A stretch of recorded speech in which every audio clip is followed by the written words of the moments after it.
ഒരു രാജ്യം ഒരു തെരഞ്ഞെടുപ്പ് 2029 രാജ്യത്ത് നടപ്പാക്കാനാകുമെന്ന് രാംനാഥ് കോവിന്ദ് അധ്യക്ഷനായ പ്രത്യേക സമിതി. ഭരണഘടനാ ഭേദഗതികൾക്ക് ശുപാർശ ചെയ്തുകൊണ്ട് സമിതിയുടെ റിപ്പോർട്ട് രാഷ്ട്രപതി ദ്രൗപദി മുർമുവിന് സമർപ്പിച്ചു.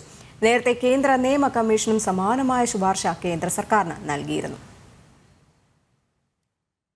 2029 ലോക്സഭ, നിയമസഭ, തദ്ദേശ തെരഞ്ഞെടുപ്പുകൾ ഒരുമിച്ച് നടത്താനാകുമെന്നാണ് ഒരു രാജ്യം ഒരു തെരഞ്ഞെടുപ്പെന്ന വിഷയം പഠിക്കുന്നതിനായി നിയോഗിച്ച മുൻ രാഷ്ട്രപതി രാംനാഥ് കോവിന്ദ് അധ്യക്ഷനായ പ്രത്യേക സമിതി റിപ്പോർട്ട് നൽകിയത്. പുതിയ ആശയം നടപ്പാക്കുന്നതിനായി ഭരണഘടനയിലെ 6 അനുച്ഛേദങ്ങളിൽ മാറ്റം വരുത്തുകയും അല്ലെങ്കിൽ പുതിയ അധ്യായം ചേർക്കേണ്ടി വരുമെന്നും രാംനാഥ് കോവിന്ദ് സമിതി രാഷ്ട്രപതി ദ്രൗപദി മുർമുവിന് നൽകിയ റിപ്പോർട്ടിൽ വ്യക്തമാക്കുന്നുണ്ട്. കൂടാതെ നിയമപരമായും സാങ്കേതികപരമായും നടത്തേണ്ട തയ്യാറെടുപ്പുകൾ സംബന്ധിച്ചും സമിതി റിപ്പോർട്ടിൽ ചൂണ്ടിക്കാട്ടിയിട്ടുണ്ട്.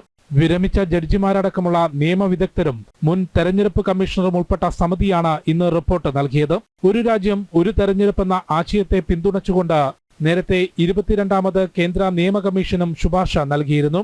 അടുത്ത 5 വർഷത്തിനിടെ നിയമസഭകളുടെ കാലാവധി ക്രമീകരിച്ച് 2029 മെയ് ജൂൺ മാസത്തോടെ തെരഞ്ഞെടുപ്പ് നടത്താനാകുമെന്നാണ് നിയമ കമ്മീഷന്റെ കണക്കുകൂട്ടൽ.